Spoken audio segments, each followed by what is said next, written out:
Bonjour à tous, j'ai envie de partager aujourd'hui sur les dragons parce que je propose de plus en plus de stages en reliance avec leur énergie. Cet été, pendant les festivals, je vois qu'il y a un engouement assez fort pour les ateliers que j'ai proposés en reliance avec eux. Et donc j'avais envie de partager, de témoigner de mon œuvre à leur côté et comment en fait ça m'accompagne dans ma vie, dans mon quotidien et dans le réel, comment ça m'aide à m'incarner et à me déployer. Alors, pour les dragons, donc on peut constater qu'ils sont manifestés à plusieurs niveaux. D'abord dans la nature, on les retrouve en tant qu'élémentaux, protecteurs d'élémentaux. Souvent, ils sont sur des lieux sacrés où ils protègent certaines énergies. Par exemple, ils peuvent protéger quand il y a des endroits où il y a des elfes ou des fées. Ils peuvent garder des pierres sacrées, des arbres sacrés. Et dans ces cas-là, donc c'est vraiment des gardiens. Ils peuvent d'ailleurs parfois avoir des difficultés à agir en tant que gardiens à cause de l'activité humaine. Donc bien entendu, c'est pas parce que ce sont des dragons qu'ils sont forcément invulnérables. Ils peuvent avoir besoin de soins, d'amour et d'attention au même titre que les autres élémentaux. C'est d'ailleurs pour ça que nous sommes appelés en tant qu'humains à reprendre contact avec eux, puisque quand les dragons vont bien sur un lieu, la nature va bien aussi. Et véritablement, c'est en fait tout le chemin en tant qu'humain d'être la reliance entre la terre et le ciel, entre le visible et l'invisible, et d'œuvrer avec eux comme avec les autres élémentaux si on en sent l'appel. Alors donc voilà, donc ils sont présents dans la nature, c'est d'ailleurs pour ça que d'un point de vue au niveau des légendes et au niveau des mythes, ils ont été souvent représentés comme étant les forces païennes, ce qu'on peut voir donc dans la légende de l'archange Michael avec le dragon. On va voir en fait que l'archange Michael terrasse le dragon, qu'il le tient en respect. C'est une manière de dire les forces païennes sont contrôlées, sont canalisées et nous avons l'ascendant sur ces énergies. Ça, c'est la première grille de lecture du combat entre l'archange Michael et le dragon. Même si le dragon, en fait, donc voilà, soit c'est un dragon qui est représenté, soit c'est directement le diable, et dans ce cas-là, ça n'est pas non plus la même signification. Mais l'image du diable est aussi en fait générée par comment dire. Diable, ça veut dire diaboline, c'est la séparation. On peut considérer, moi ce que je ressens, c'est que dans l'énergie, dans la volonté en fait des religions monothéistes, ça a été une volonté aussi donc de soumission de la nature, certes, c'est-à-dire d'établir un ordre, d'établir la société et la culture comme étant supérieures à la nature, et également une manière aussi de voir au-delà de la séparation, c'est-à-dire que dans le symbole en fait des cultes païens, que ce soit par exemple quand on voit Cernunnos, donc il y a les cornes, le dieu Pan, qui clairement en fait ont donné en fait l'imagerie qui est ensuite la représentation du diable. Euh, c'est parce qu'à l'époque, enfin à l'époque dans cette culture païenne, finalement, on va honorer différents esprits. Il y a une grand dieu et une grande déesse, mais en fait, il y a une multiplicité d'esprits. Et la volonté monothéiste, à l'inverse, est vraiment d'unifier et de ramener en fait une énergie qui serait créatrice de toutes les formes. Mais on va revenir à l'adoration, à la croyance en une énergie supérieure à toutes les autres. Je dis pas que l'un ou l'autre est mieux, je suis pas en train de porter un jugement là-dessus, ça m'intéresse pas. Ce qui va m'intéresser vraiment, c'est juste d'expliquer pourquoi souvent on voit l'archange Michael ou Saint Georges qui terrasse le dragon. Donc première lecture. Il y a aussi une seconde lecture qui est en fait la canalisation. Moi aujourd'hui, comment je vois l'archange Michael et le dragon, je ne les vois pas en opposition, je les vois en train de danser, c'est-à-dire que l'archange Michael est au-dessus, c'est-à-dire qu'il est dans le ciel, c'est-à-dire que c'est l'esprit divin.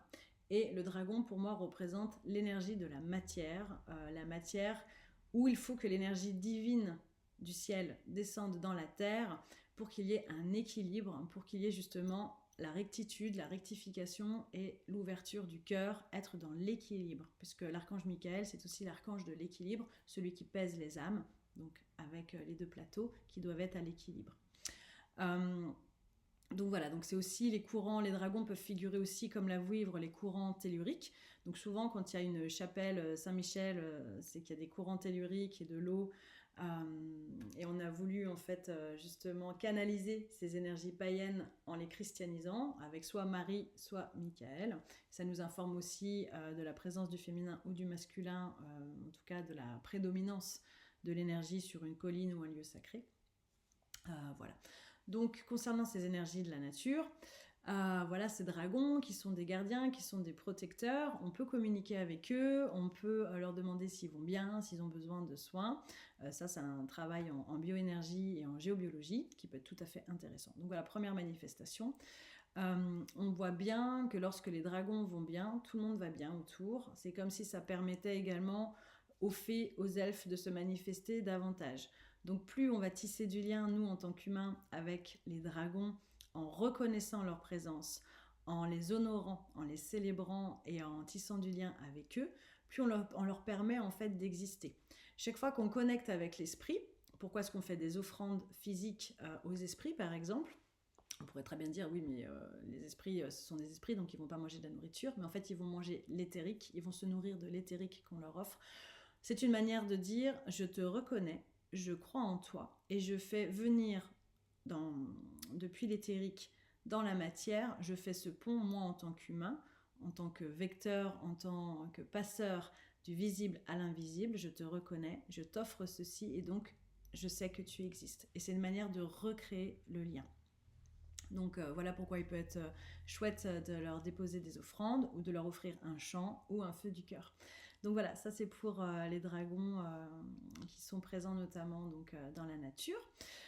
Ensuite, il y a les dragons alliés, donc l'esprit du dragon, les esprits dragons qui sont interdimensionnels ou qui sont aussi des dragons élémentaires ou des dragons galactiques, etc., etc., qui sont de plus en plus présents auprès des praticiens énergétiques ou chamaniques ou des personnes qui sont très reliées à leur imaginaire ou qui sont ouvertes, entre guillemets, qui sont ouvertes de plus en plus à leur perception. Et les dragons viennent nous accompagner justement pour plusieurs choses. Ils viennent... Premier lieu, ce sont donc des protecteurs. Ils peuvent venir pour nous aider, pour nous protéger, comme un familier ou comme un ange gardien. Voilà, si on a une affinité avec les dragons en particulier, de par notre imaginaire ou de par voilà, la vibration qu'on porte. Ce sont des esprits qui aiment beaucoup en fait l'intégrité, qui sont vecteurs d'amour inconditionnel, de douceur, mais en même temps aussi qui viennent nous apprendre le positionnement. Donc quand on a des problèmes de positionnement, qu'on a des difficultés à dire non, les dragons vont véritablement pouvoir être des alliés pour nous aider. Ils nous aident aussi en nous faisant faire face à nos peurs. C'est-à-dire que le dragon est aussi un gardien, c'est comme un coach en fait, moi je le vois comme ça. Il vient nous dire, regarde, là t'as peur, c'est là que tu dois aller justement. Et en fait, comment est-ce que tu vas aller traverser ta peur? Je suis avec toi, je t'accompagne, je vais pas faire le travail à ta place, mais je suis là aussi pour t'aider à aller au-delà de ta zone de confort. Je suis là pour te réveiller, pour t'apprendre à regarder à nouveau le merveilleux, à voir la beauté dans ton quotidien, à voir la beauté que tu es. Souvent les dragons... encore une fois, dans mon expérience, je vois qu'ils viennent beaucoup accompagner des personnes qui ont des difficultés à s'estimer, des difficultés à s'aimer et à reconnaître aussi la puissance du féminin. Et quand je parle de la puissance du féminin, c'est cette énergie du yin, de l'intériorité, du retour à soi, cette puissance en fait qu'on a pu laisser de côté parce que comme le dragon en fait, elle a été rejetée par voilà, peut-être par notre éducation, par notre vie, etc., etc. Et comment en fait le dragon va venir nous dire, on va descendre, on va aller dans l'obscur à l'intérieur, dans la matrice, on va aller voir et on va venir ramener à la lumière ces parts de toi qui sont restées dans l'ombre pour qu'elles soient sublimées. Donc dragon est donc un gardien aussi de l'ombre. Il va nous aider à aller faire ce travail de l'ombre. Et ça, c'est pas forcément un travail facile au quotidien, mais avec cette fréquence d'amour et cette force dont il est dépositaire, ça va nous aider et nous accompagner pour faire ce travail. Et également, donc troisième, donc voilà, donc les dragons dans la nature, les dragons en tant qu'alliés. Ah oui, j'oubliais aussi, donc ils font beaucoup de soins clairement dans la matière. Hein, c'est pas, moi, je peux constater quand je fais des soins énergétiques, que quand je travaille avec la fréquence des archanges, ça va amener beaucoup d'énergie spirituelle, de douceur spirituelle, etc. Mais qui va être vraiment venir du ciel jusque dans la matière. Tandis que les dragons vont travailler directement dans la matière. Je constate ça de la même manière avec les Elohim. Quand j'œuvre avec les Elohim, ça travaille directement sur la matière. Donc je pense que c'est selon en fait la fréquence qu'ils portent, ils agissent pas, ils ne travaillent pas de la même manière. Et ensuite les dragons incarnés, les âmes dragons incarnées, donc en tant qu'humains, les dragons incarnés, comment ça se passe? Donc, pour ma part, au tout début, quand j'étais plus jeune et pimpante, je me demandais à quelle famille d'âmes j'appartenais. Et j'avais du mal à me reconnaître dans les différentes familles d'âmes. J'avais lu des livres là-dessus. J'avais l'impression d'appartenir à plusieurs, etc. Et puis, quand j'ai commencé à rencontrer les dragons, ils m'ont dit, la première chose qu'ils m'ont dit, c'est « mais tu es comme nous ». Alors là, j'ai pas trop compris. J'ai dit « oulala, qu'est-ce que c'est que cette histoire? Qu'est-ce que ça me raconte ?» Et puis j'ai compris qu'en fait j'appartenais à la famille d'âmes des dragons.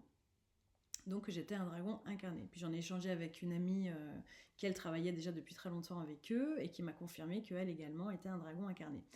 Et qu'est-ce que ça change en fait d'être un dragon incarné? On va dire pas grand-chose, c'est juste une fréquence, ça n'est ni mieux ni moins bien qu'autre chose, il n'y a pas d'ego à nourrir à ça. Par contre, de reconnaître en fait l'énergie dragon en nous, ça va nous donner de l'information sur comment notre propre énergie, notre propre vibration en fait se déploie dans le monde et dans notre quotidien. Donc pour ma part, c'est de comprendre effectivement que j'ai une facilité à faire des soins sur Gaïa, à pouvoir entrer en relation avec les élémentaux. Et qu'également, je suis là aussi pour accompagner dans tout ce qui est sur le travail intérieur, de recouvrement du potentiel et d'aller chercher en fait tout ce qui a été mis dans l'ombre et qui sont souvent des trésors d'amour et de beauté, des dons, des talents qu'on a mis dans l'ombre alors qu'en fait, ils demandent à être manifestés. Et pour ma part, ce que j'ai pu constater aussi, donc, c'est qu'il y a beaucoup en ce moment d'âmes dragons qui se réveillent, de personnes qui prennent conscience de leur reliance avec leur dragon, enfin le dragon qu'ils sont, la fréquence d'âme dragon. Et c'est véritablement, moi je trouve ça très positif pour Gaïa, c'est-à-dire qu'en fait, toute cette énergie, toutes ces âmes qui portent des énergies justement de gardiens, de gardiennes de la terre, du vivant en fait, parce que vraiment Dragon est protecteur du vivant. En fait, on est en train de se réveiller et on est en train de se mettre en œuvre tous ensemble. Donc là où il faut être un petit peu vigilant, bien entendu, c'est que c'est pas les âmes dragons contre les autres, justement, c'est de dépasser ces différences, d'aller vers la complémentarité et de se dire, voilà, moi je suis plus fréquence dragon, ok, mais ça n'est pas mieux ni moins bien que d'autres familles d'âmes. Et aussi de ne pas se suridentifier à l'énergie du dragon. Le dragon va nous faire travailler sur l'ego. C'est sa spécialité. Donc en fait, tout travail va être d'équilibrer en fait l'ego et l'être et de ne pas tomber dans la suridentification à cet archétype. De ne pas se suridentifier, moi si quelqu'un arrive en me disant moi je suis un dragon, oui très bien, mais en fait c'est pas mieux ni moins bien que d'être un humain ou d'être un elfe ou d'être encore autre chose. Parce que je vois beaucoup aussi de fuites par rapport au monde féerique ou archangélique, etc., vers les mondes de lumière ou galactiques, alors qu'en fait on est incarné en humain pour œuvrer depuis l'humain. C'est-à-dire que quand on se reconnecte à notre fréquence originelle, que ce soit dragon ou autre chose, parce qu'on peut avoir traversé d'autres portails, les portails elfiques, les portails galactiques, etc., etc. C'est pourquoi faire, on est descendu dans la matière, et en tant qu'humain, de se rappeler ça, ça nous permet encore une fois de créer un pont entre le visible et l'invisible. De me souvenir pour ma part que je suis un dragon incarné, donc c'est-à-dire une âme incarnée, c'est de me rappeler qu'avant toute chose, j'ai à tenir mon énergie avec intégrité, avec protection et être une bonne, d'être en fait dans mon cœur, d'être une personne qui a envie d'œuvrer depuis le cœur et de ne plus avoir peur, de ne plus laisser mes peurs m'impacter dans mon quotidien pour ne pas réaliser mes rêves. Voilà, tout simplement. C'est pas de raconter des histoires de galactiques ou de choses comme ça qui honnêtement c'est sympa 5 minutes, ça fait du bien, mais au bout d'un moment en fait après ça nourrit l'astral et moi ce qui m'intéresse c'est comment dans mon quotidien ça m'impacte, comment ça m'aide à œuvrer, comment ça m'aide à être encore plus joyeuse, plus rayonnante et pleine d'amour. Voilà, je vais faire une deuxième vidéo sinon ça va être un petit peu trop long.